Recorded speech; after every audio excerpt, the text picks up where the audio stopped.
सालीला होणार आपल्या अस्तित्वाची ओळख, लहानपणाचे मित्र येणार पुन्हा एकत्र. ठरलं तर मग ही मालिका शेवटच्या टप्प्यावर आलेली आहे.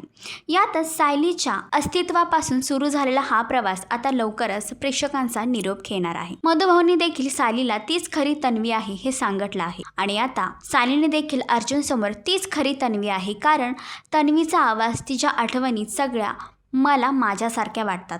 यावर अर्जुनने देखील सायलीला तूच खरी तन्वी आहेस असं सांगितलं आहे आणि पुन्हा एकदा लहानपणाचे मित्र एकमेकांच्या जवळ आले आहेत. तर आता सुभेदार आणि किल्लेदार या दोन्ही कुटुंबांना सायलीच्या अस्तित्वाची जाणीव झाल्यानंतर काय होणार हे जाणून घेण्यासाठी मालिका नक्की पहा आणि असेच अपडेट जाणून घेण्यासाठी तुम्ही आमचं चॅनल डेली चक्कर रिजनल लाईक, शेअर आणि सबस्क्राईब नक्कीच करा.